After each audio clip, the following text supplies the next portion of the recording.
Araw po pala ng linggo ngayon. Nagsimba na po ba lahat?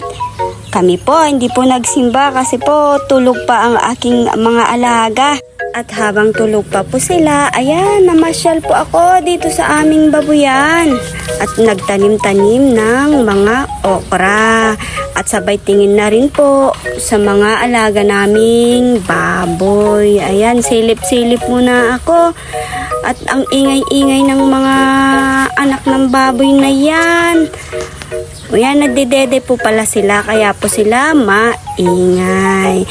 At habang po nagdedede ang mga yan, ako naman po pasilip-silip sa mga pananim ko nang dahil po wala po akong mapagtaniman ng mga bulaklak sa aming malapit bahay. Ayan, eto na po ang aking papaya. Yan po ang mistulang bulaklak ko. Yan po yung mga libangan ko.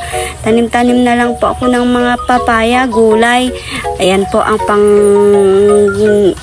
pang sahog sa ulam namin. Makalibre man lang eh. Ayan po ang aming papaya. Nagtanim po pala ako dyan ng kalamansi, papaya. Ito po yung mga papaya ko, namumulaklak na lahat. Siguro po pagdating ng nagbubunga lahat yan at malalaki na, ay siguro ang sarap sa mata. Kasi po ginawa ko pong ginawa pong parang gate. Nilagay ko sa palibot ng aming babuyan. Yan po ang aking mga bulaklak. Dahil alam nyo ba, ang mga pananim na yan, para pong nakakatanggal ng stress, lalo na po pag nakikita mong namumunga, namumulaklak. Ayan po, parang nakakatanggal po siya ng stress pag tinitingnan mo sila. Ito po pala ang aking rambutan.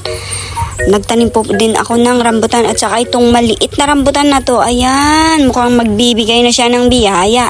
Ayan, may bulaklak na po siya, may konting bunga. At ito na rin po ang aking longgan, malaki-laki na rin po yan. Yan ang longgan at ito rin po ang lychee. Ayan po ang halo-halo kong pananim. Thank you for watching.